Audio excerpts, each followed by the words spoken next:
Assalamu alaikum, que la paix soit sur vous. Aujourd'hui, ça fait 1000 jours que l'Ukraine subit la violence d'un assassin en puissance, Poutine. On ne parle pas du peuple russe, car le peuple russe est aussi victime de ce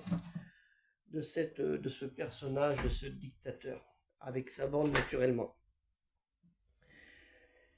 N'oublions pas à tous ces victimes de l'Ukraine et de d'autres pays, quels qu'ils soient au Proche-Orient, Moyen-Orient, en Asie du Sud-Est, en Afrique centrale, où on les oublie, on a tendance à les oublier, et dans beaucoup de pays de par le monde, où souvent les premières victimes sont des femmes, des enfants et des vieillards.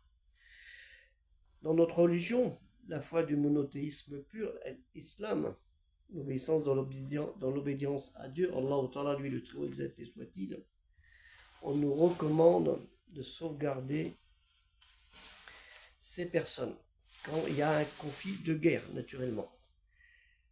On ne s'attaque pas aux femmes, aux enfants, aux vieillards, on ne s'attaque pas aux troupeaux, on ne s'attaque pas aux lieux de culte, et ainsi de suite.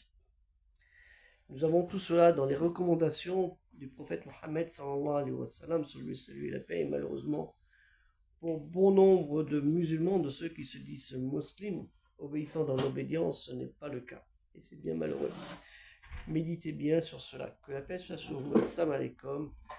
Et demandons à Dieu, notre Créateur, lui le très haut exalté soit-il, de tout faire dans sa puissance et dans sa générosité, que ces conflits s'arrêtent, mais telle est sa volonté, et nous ne devons que nous y soumettre.